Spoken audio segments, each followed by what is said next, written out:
पूरी देश की जनता जानती है कि इनका हंसती है, जानती है कि इनके यहाँ तो वॉशिंग मशीन है।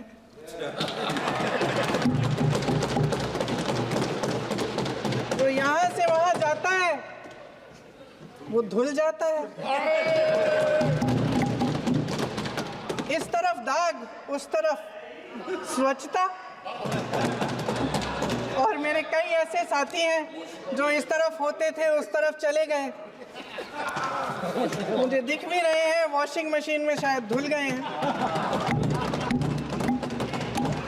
अध्यक्ष महोदय, जहां भाईचारा और अपनापन होता था, जहां हमारे संविधान ने एकता का सुरक्षा कवच दिया था, वहां शक और घृणा के बीज बोए जा रहे हैं।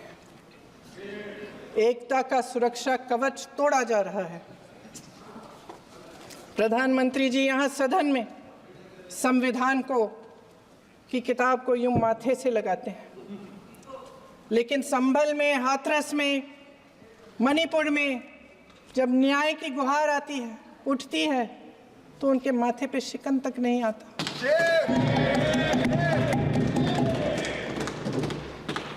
शायद समझ नहीं पाए हैं कि भारत का संविधान संघ का विधान नहीं है।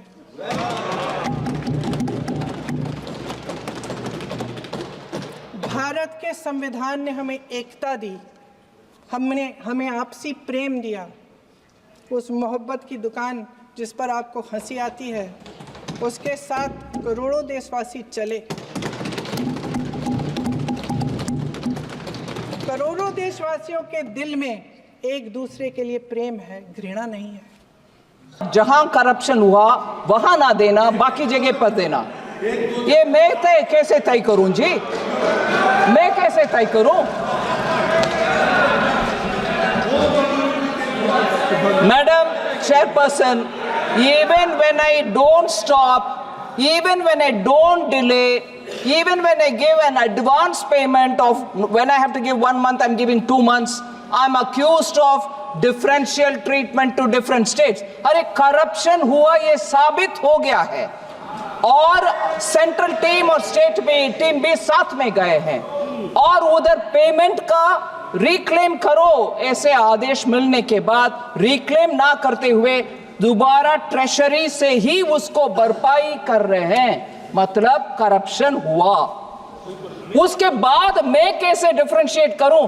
पूर्व मेदिनीपुर में नहीं हुआ, नॉर्थ बंगाल में हुआ नहीं, साउथ परगाना 24 परगाना में, मैं कैसे तय करूं? मैं कैसे तय करूं मैडम? और तय भी करूं, किसको मान्यता होगा? बंगाल चुपचाप अगर मानते हैं तो भी बाकी स्टेट्स मुझके ऊपर को गुस्सा नहीं करेंगे। ये आप कौन होते हो करने के लिए?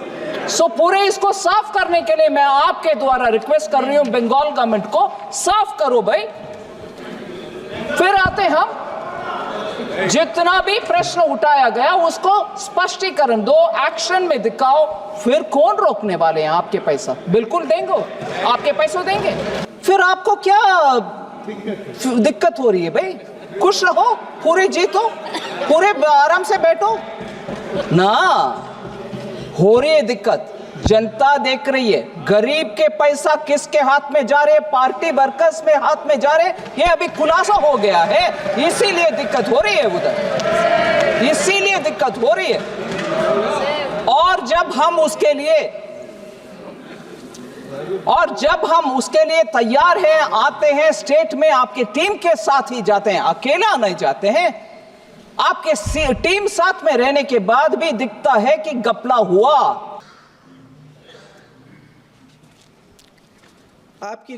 इनकी जो विभाजनकारी नीतियां हैं, उसका नतीजा हम रोज देखते हैं।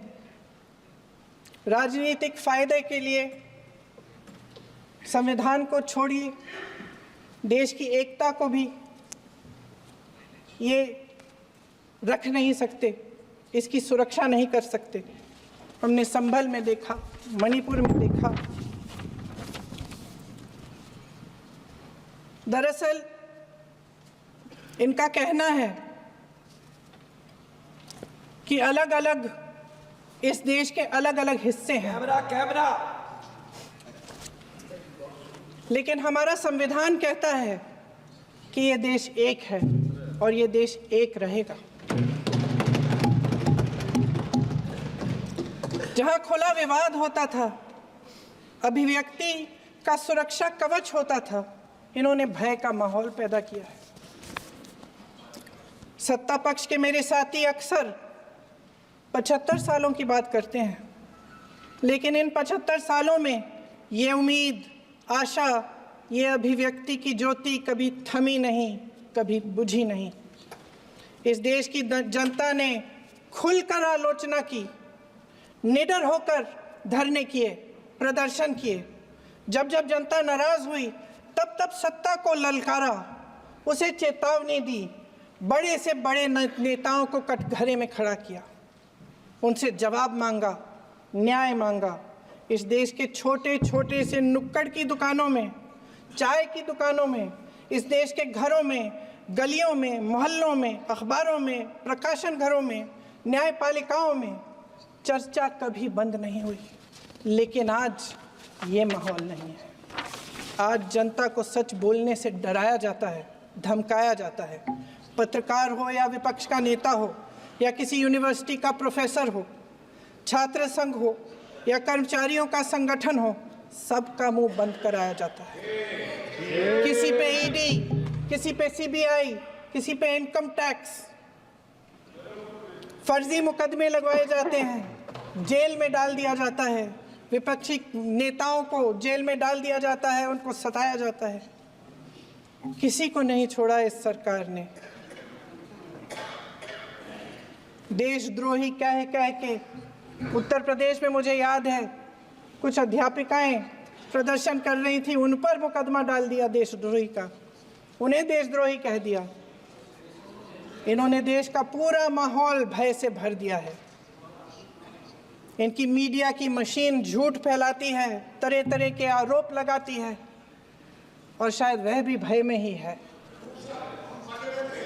महोदय, मैं इस सदन को याद दिलाना चाहती हूँ कि ऐसा डर का माहौल देश में अंग्रेजों के राज में था।